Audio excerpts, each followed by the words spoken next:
first visit today is to Tutarak, which is a little village in the Dordogne, and it's a market that's an open air market, and it's set by the river. It's got some little covered areas with trees. I've seen some photographs online and it looks really interesting.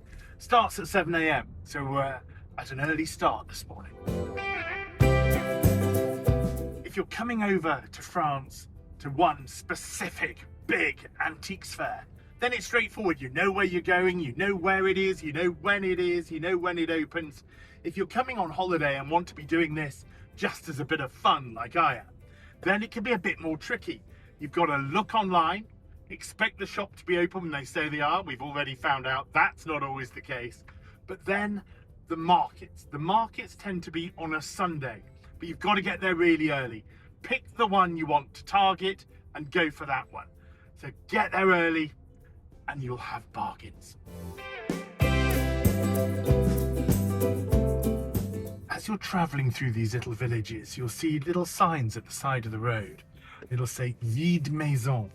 Now that is the equivalent of somebody who's clearing their property, somebody who's either had a deceased estate or is moving, and they've just got little bits in the house that they want to get rid of.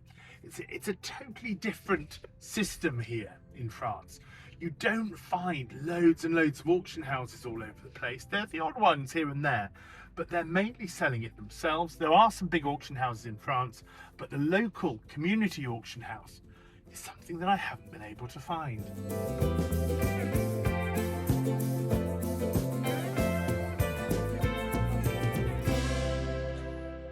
It's great under the trees. This is going to be so shaded when the sun comes out. Still early, it's just gone 8 o'clock in the morning, but these are a little bargain.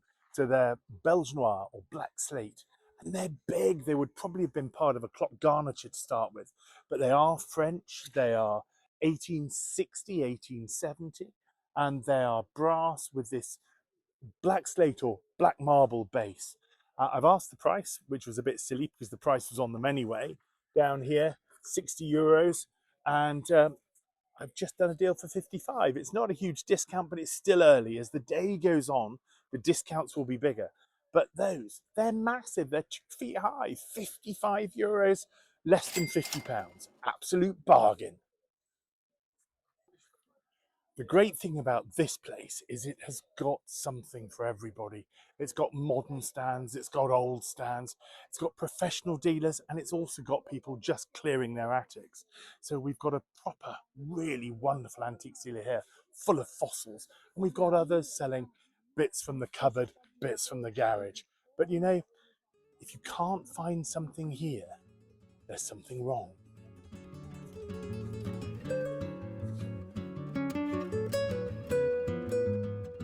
Now, my old pal Drew Pritchard would be very, very pleased with me. I have found one of his favourite objects, a table lamp. He's always buying table lamps. It's not normally my thing, but what a stylish object. It's by an artist called Ferdinand Soler, who was an architect and a designer. This dates to about 1950. The asking price was 90 euros. I've just offered 65 and it's a deal. So I just need to hand over the cash. Monsieur, merci. Je vous donne 5 euros. Merci. Merci. C'est moi qui vous remercie. Bonne journée, monsieur. Merci. Merci.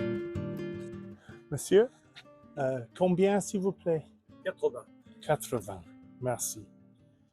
Now, one thing just about every antique dealer knows back in the UK, and every auctioneer knows, is that copper is really difficult. Copper is something that people really don't want to polish. They can't be bothered with it. But I have faith in it, and I think it is coming back a little bit. So knowing that it's not popular, knowing that it's really hard to sell, what did I buy? But a bit of copper. It is a big lump though. It is really heavy. It is really solid. And if this was English, this would be 19th century. I think this is probably early 20th century, being French. But it has this classic little key solder line along the base. It goes in, out, and that is a really good sign because the base is made of slightly thicker copper than the sides, because that's where it takes all the battering. But it really is a good lump, and they were asking 10 euros for it, 9 quid. You can't complain at that, surely. isn't that sweet. A little liqueur set dating to about 1900, 1910. Similar sort of style of engraving that you would get in an English set. There's ribbon-tied swags and festoons, classic 1910. It's neoclassical revival. And we've got these ribbon-tied reeded borders, again indicative of that sort of period. Though here in France, you've got these little shot tumblers in silver plate, and the decanter would originally have had a silver plated mount, but that is now all worn off. But it's not bad. It's got a look about it, and really €7 was the asking price, paid £6, not a great discount, but who's complaining when it's a £5? That has to be a profit for anybody. And if it's not a profit, what a lovely thing as a gift. I have found a little purchase. Nothing really exciting, but I love it. It's French, it's gilt metal, and it's a little casket, silk lined, dating to about 1850, 1860, and it's what they generally call Palais Royal. And here the gilt metal is engraved and chased. So engraved and chased with a little tool called a burin, and then these little fretwork bracket feet at the front there are pierced. Some of them have traces of the original green enamel, some of them have it chipped off, but it's not bad. And look at that little decoration on the thumb piece, really sweet. Swing handle, little ball in the center, £8. Really good buy. I think that at auction in the UK would certainly be £30 to £50. So I'm really pleased with that. Again, a classic French object that is less here than it is in the UK. That's what to look for. Now, something I didn't see actually when I was buying it over there was it says Maison Boissier, House of Boissier. Never heard of it.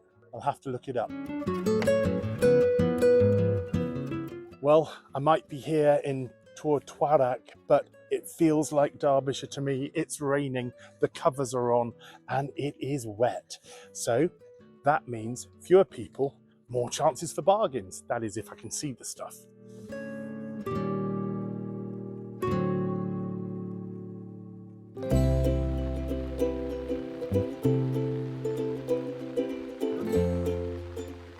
Second stop of the day is the market at Branton, but it's just as wet. I can't even hide here in France. I've met Jackie, she's British. And are you a fan of flogging or bargain hunt, or both?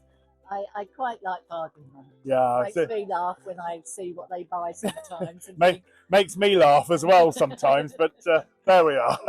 Laugh or cringe. Yes. But Jackie, what are you doing here in France selling antiques? Well, we used to do it in the UK with my partner John. We moved to France and we set up a business. We now have a shop and we buy locally and buy from England sometimes, because the French still appreciate brown furniture and they still like dolls and pictures are quite hard to buy in France, where in England, as Victorian prints, you can pick up really reasonable. You're buying in England and selling here. Yes. What would you recommend if people were coming to France? What should you look for to sell back in the UK? Okay.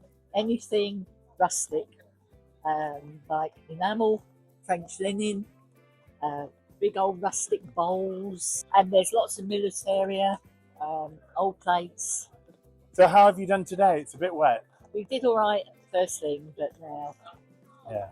I can't see many people venturing until this stops. It's supposed to rain for the next 3 hours. Oh, great. Well, I hope you have a great day. Thank Lovely you, to Dave. see you. Thank you. And I'll go and see if I can find a bargain. Thank you. I'll avoid your bucket. Is that always what you use that for? Yes. Honestly? Honestly, You don't use it for peeing in the caravan? yes. Yeah, I thought you might.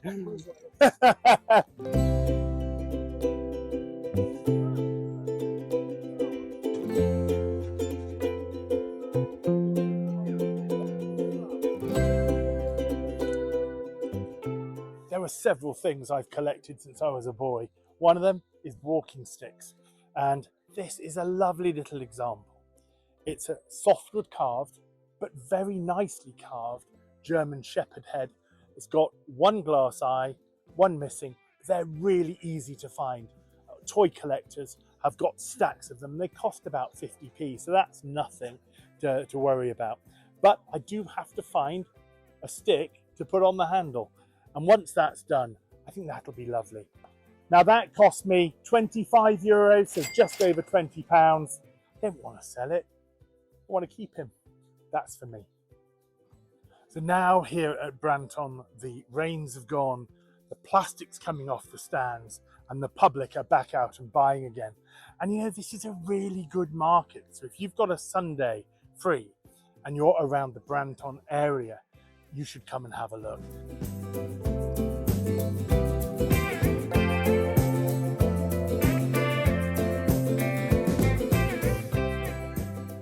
Even if you come and you don't find anything to buy, this is a beautiful town. It's right by the river. There are restaurants, there are bars, there's something here for everyone. This little Art Nouveau dish is a classic continental piece of metalwork. Dates to about 1890, 1910, in the style of WMF. But this one is one of the lesser factories, but it is quite pretty, very decorative, and to the right person, probably worth 30 to 50 pounds, something like that. It isn't in the greatest of conditions, but for 10 euros, 9 pounds, it's worth buying.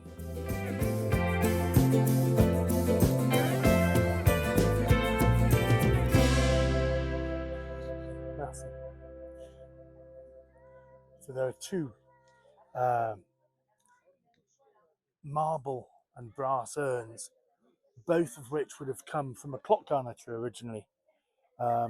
This is a type of sienna marble, that yellow colour, and these are brass mounts. Be nice if they were ormolu, but they're brass.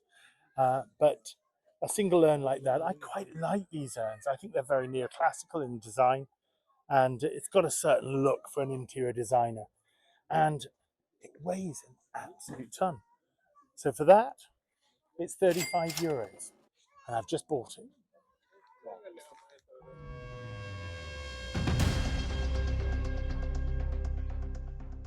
Auction time now, and remember Bamford's has waived its commission, which means every penny the items make goes straight to the conservation charity Born Free. Under the trees by the river, in that lovely little market, I found a pair of very large Belge Noir and bronze or brass candelabra. Probably started their life along with a big clock. But these are smart. They're not the most fashionable of things, but I think for £45, they've still got a chance. So, lot number 2463 of large 19th century 5-line 4-branch candelabra, about 1870. They are big. £40 for those, please. They are £40 big. is bid. 5 do I see? At 40, 5, 50, 50, 5, 60, 5, 65. You're right now at 65, 70, 5. At 75, all sure. At 75, selling. All done at 75. there we go, £75. It's not a huge profit, but every pound counts for the charity, and an extra £30 will make a difference. So coming up, we have got the lamp, that galvanised 1950s, 60s table lamp. Looked great on a desk. Not really the sort of thing that I would normally buy, but it is really stylish, and for a mid-century interior, it would work really well, either as a reading lamp, on a side table, or on a desk. So I think there should be a good market for it. Lot number 2379A is the Planished galvanised jade green desk lamp by Ferdinand Soler, circa 1950, a really good mid-century design, and £60 is bid. 5 do I see? 5, 70, 5, 80, 5, 90, 995, 100, 100 is bid, 110, at £100 and 10 now. £100 and selling at £100, we're short 100. Well, there we go. That almost doubled my money. It does just show that you can buy outside your comfort zone and still do okay. It's a great design though. So remember that rainy day when they were catching all the water with the buckets? I found this little pewter Art Nouveau tray at the bottom of a table. Last of the big spenders, I spent a total of £9 on this. All straight in at 20. 30.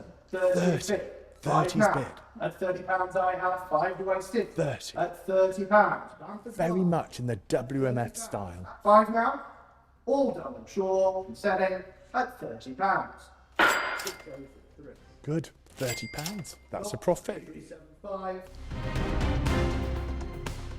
Paid around £30 for this. It's difficult. An urn on its own is not an easy thing to sell. Probably started life from a plot garniture or something like that. But it's decorative, and I think it's worth the £30. If I make a slight profit for the charity, I'll be happy. But let's see what happens. Even if I break even, I won't be too disappointed. 1891, urn copper. There we are, 19th century French gilt metal urn copper, and £30 I bid. Ooh, at least he's got 30. At £30. 5 do I sit? £30 I bid 5, 40, Ooh. 5, Ooh. 50, 45 and selling, 50 now. At 50, Ooh. 5, Ooh. £50 bid, 5 now. At £50. I'm a bit surprised. Quite chuffed with that. I thought it was going to just about wipe its nose. £50, selling at 50. £50, 3, 2. Really pleased. That is another profit.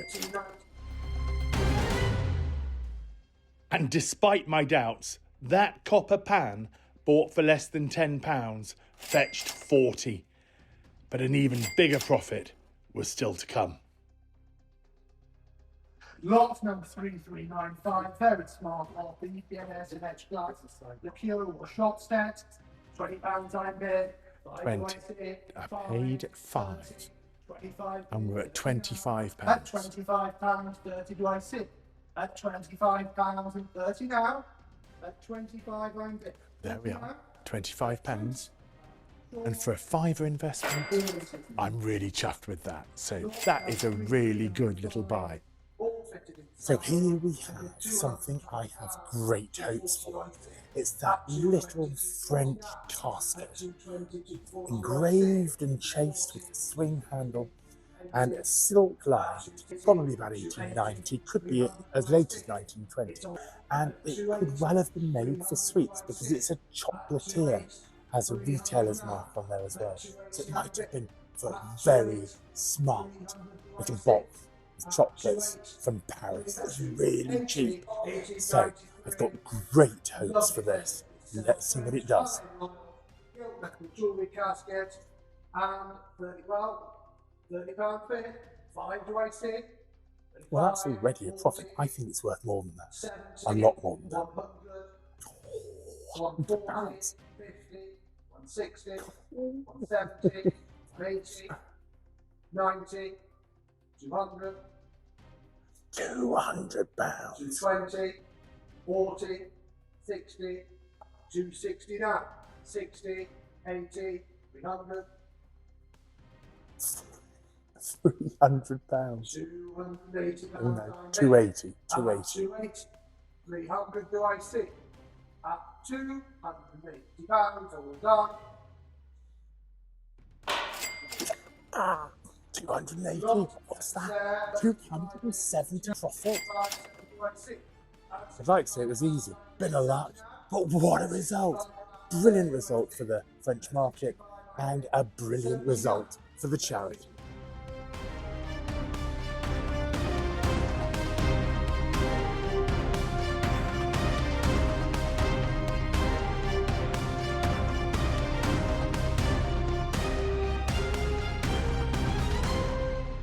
If you're enjoying our short series of films from France, please do take the time to like and subscribe. We really do appreciate all of your support.